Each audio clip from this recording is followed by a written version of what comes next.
Welcome back to this latest installment of Message Monday. We've been going through this series about how encounters with Jesus changed everything about everything. And we've been going through the Gospels, and we've been looking at how different people recorded in the Gospel narratives encountered Jesus, and it left them changed. Last week, we looked at Peter, and we talked about how when Peter denied Jesus and he encountered the resurrected Christ, Jesus forgave him. And this completely changed the trajectory of Peter's life from that day forward.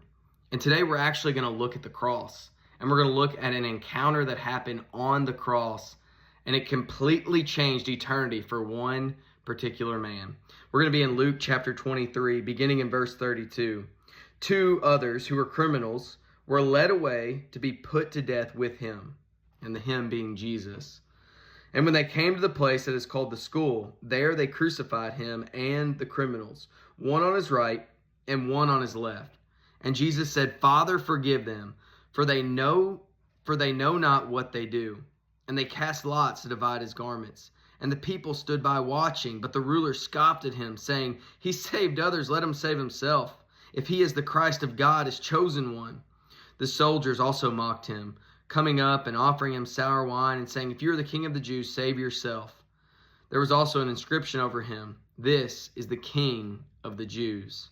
One of the criminals who were hanged railed at him, saying, "Are you not the Christ? Save yourself and us." But the other rebuked him, saying, "Do you not fear God, since you are under the same sentence of condemnation? And we, indeed justly, for we are receiving the due reward for our deeds. But this man has done nothing wrong."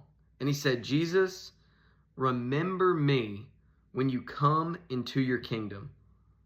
And he said to him, "Truly I say to you, today you will be with me in paradise." And so honestly, when I hear this story, and you read through the rest of the New Testament, I'm like, this brother right here, we know he made it. Jesus said, "Truly, I say to you, today you will be with me in paradise." And the reality is, this criminal was not able to do anything but to cry out to Jesus. He said, "Jesus, remember me when you come into your kingdom." All he could do was cry out to Jesus. "Jesus, I know you're the king. I know there is something about you. Just remember me." And Jesus tells him that he will. And he will be with him in paradise that very day. And what's amazing about this is this criminal on the cross, he couldn't go get baptized. He couldn't go do a certain deed, or he couldn't go do certain tasks to make himself right with God.